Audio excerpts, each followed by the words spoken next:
Mix 'em up, let's start the show. We're digging in with Trip. We're digging in with Trip. We're digging in with Trip. We're digging in with Trip. We're digging in with Trip today, yeah. Why am I in front of this wooden chipmunk? I'll tell you why. And why am I holding this stick? I'll tell you why. This is beautiful carpentry. And my NHL Dig-In Player of the Month for October, his father, Ernst Andersen, is a carpenter over in Denmark. I'm holding this stick because this comes from the Dig-In studio. This is one of Marty Brodeur's, one of Frederik Andersen's 3 favorite goaltenders. Great taste, along with Patrick Waugh and Dominik Hasek, this Brodeur beauty. Well, Freddie dug in like Marty did for all of his career. Don't you think, Chipmunk? Voodoo Ranger presents our Dig-In Player of the Month for October. Why is it Freddie? New team, first and foremost. Undefeated team. 7 of the 8 wins as the Hurricanes are 8-0. Individually, sparkling through the stratosphere, goals against, and especially save percentage statistics. I compliment some of the great efforts around the league in this opening month, and I'm sure you do too, you wooden chipmunk. But my Dig-In Player of the Month, thanks to, again, Voodoo Ranger, for October, the shovel goes to Freddie Andersen. Well, there were some other excellent candidates around the league. Connor McDavid, Alex Ovechkin. New team, undefeated team. Yeah, the individual sparkling statistics. Freddie Andersen is my NHL Dig-In Player of the Month for October. Freddie, baby, you've earned that shovel. Thank you. Is your heart rate going up? Not really. No, I don't think it ever does. Yeah, it's a nice shovel. Yeah. The great, Ernst Andersen, your dad, a fellow goaltender. He's a carpenter. How's your handiwork with regards to shovels and carpentry? I think I'm not as good as him probably, but I mean, I can saw and hammer and stuff like that pretty good, but not quite to a professional level. Well, put that shovel to good use because you've earned it. You don't need to dig into the fire pit right now, but We'll why don't you tell me how you define digging in? Oh, so that's a good question. I think just when you put yourself into a certain thing and you really go hard and not worry about how it may look, you just try to get it done. I think you put all your effort in and you grind it out. We spoke about your dad. Goaltender. Is he a goaltending coach as well? Yeah, he works a little bit on the club team there, and he's worked on some national teams in Denmark. But a stand-up throwback as a goalie. Yeah, a little bit more old school than I did than I'm playing. So obviously the position's changed quite a bit the last 20 or 30 years. So your trifecta. They earn their shovels from time to time of Marty Brodeur, Dominik Hasek, Patrick Waugh. Beyond the obvious, why were they your favorites? I think they all had different styles too. I think I've always enjoyed looking at different goalies and just picking up things from how they play the position. And I think that's probably the reason I still watch somewhat good amount of TV and games now, and just seeing what ways goalies are making saves and what works for them. So I think you can always learn from everyone. So that's where the 3 of those goalies had very unique styles. I'm going to try to talk like Freddie for the rest of this interview. This question comes from your old teammate and friend, Curtis McElhaney. Great man. Great man. I just saw him digging in, sawing wood. He's got it all out in Colorado right now. I shouldn't say chopping wood. He said to ask you, Freddie, from when you broke into the league, what are the biggest facets and manners that you've grown physically and mentally as a goaltender? Mentally, just handling the ups and downs of a long season and a long career. I think it's not always going to go the way it's been going right now. I think it's there will be some tougher times. I think we played great games and we've had some things go our way. So that's one of those things you got to be ready for those swings and bounces maybe going the wrong direction for a bit. But for now, I think just using that as motivation to be better every day and winning every day basically. If there are any fellow goalies out there, boys and girls, or athletes, or anybody trying to flourish in whatever they're passionate about, with regards to your mental approach, what would you say that you've learned, and I want to know this for me, of how you give yourself mentally to every moment, but then let the moment go and park it, whether it's a good or a bad moment? Yeah, I think it's something I struggle with sometimes too, just being present. I think that's how you really put yourself into that flow state, and something I've tried to learn a lot about, just being in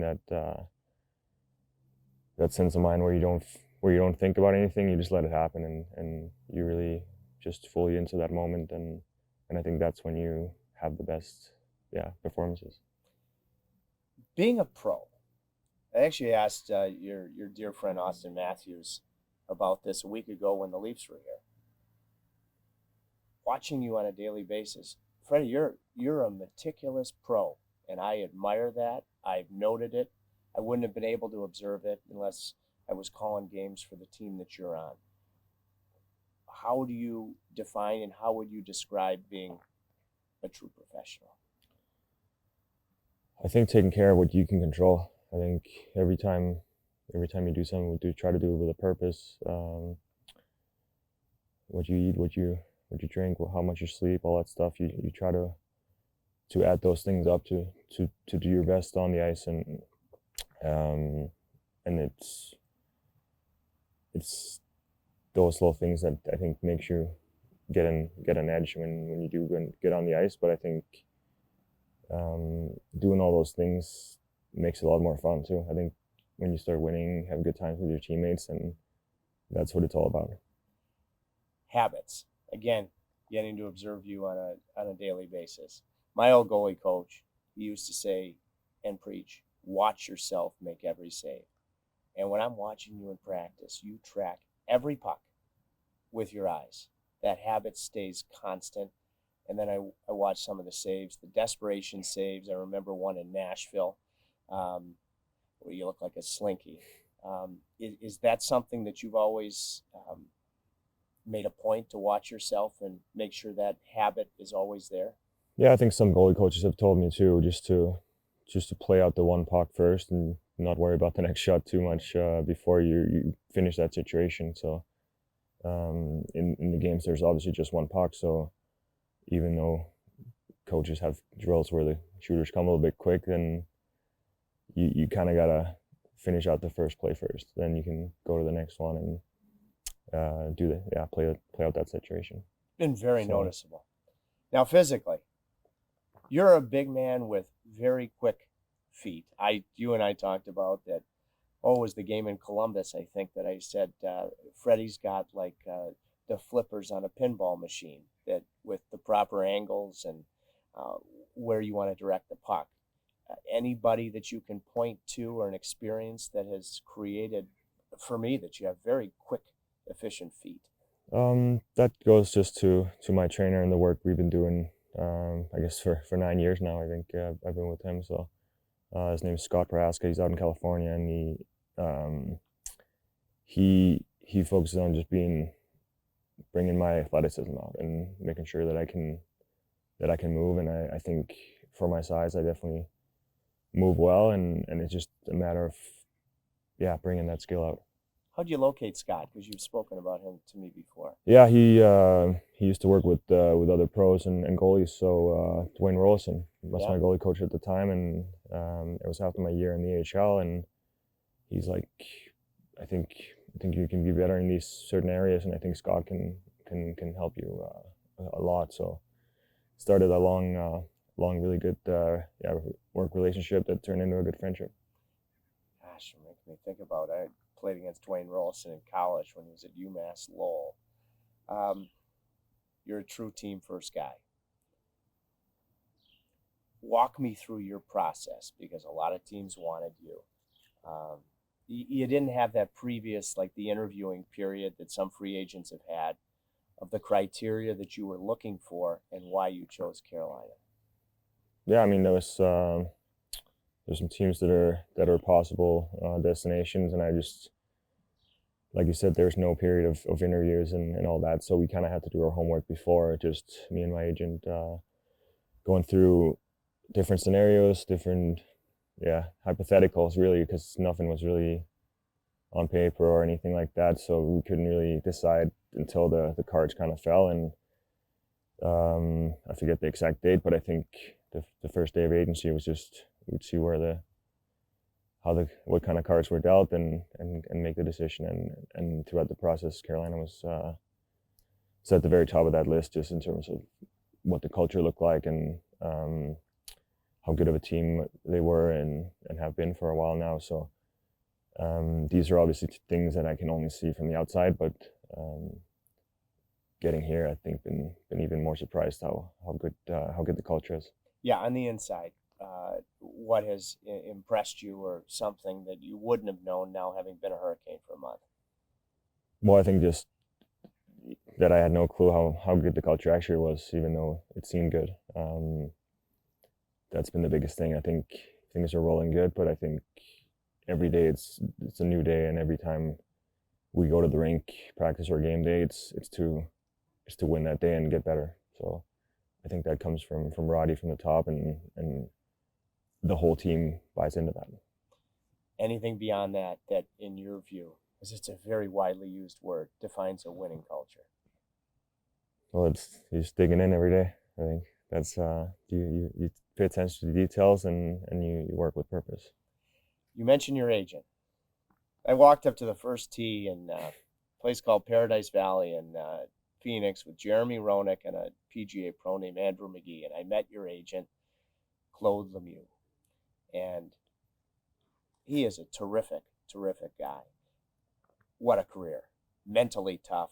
Bigger the game, the better he played. Do you guys talk about beyond the typical agent-player relationship? Does he help you as a hockey player as well? Yeah, I mean, even though he doesn't play the same position, he definitely has been playing with two of the greats, in Marty and Pettiwa. So he's definitely seen firsthand what a great goalie looks like, and he's just trying to share experiences sometimes, and his knowledge he's gained from them. Freddie, as you move into November, how do you think your team can improve? I mean, you're 8-0, but how can you improve? I think we can always get better. I think every day we're trying to find things. I know coaching staffs looks at the video, finding small things to improve upon, and that's really what it takes. I think every team in the league is trying to pre-scout you before the game too, so you got to be ready for every night, and every other team is trying to beat you that particular night.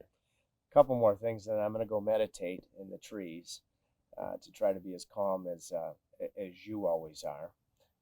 I said on a couple of your saves a couple of times in the month, I said, get that man a Danish. Do you ever enjoy a Danish? Not really. I don't know what the exact pastry is, but I think we have all kinds of different ones. But I don't know, the one you guys call a Danish, I don't think it's that good. But what's the proper pronunciation of the one that would be your go-to pastry? I like chocolate, so we have like a chocolate kind of cinnamon roll type of thing. But those are pretty good. But yeah, we can't have too many of those. No, get in my belly, expanding belly. I think I'm going to conclude on this. So you're Danish, and your English is tremendous. Can you maybe bring me through the journey to being very comfortable with the English language? And do you still think in Danish? Do you think in English? I mean, so we in Denmark, you get it in school pretty early, like in grade 3, and then a lot of TV movies is in English. So it helps. I think it helps listening a lot to that and watching hockey games, stuff like that. With obviously, English as the main language, but yeah, just living here for 10 years almost now, I think helped too. Freddie, my compadre, congratulations. You've earned that shovel. It's been a pleasure so far and can't wait for the coming months to continue to call your games. Well done. Awesome. Thank you. You got it, baby. We're digging in with Trip today, yeah. Today, yeah. Today, yeah. Today.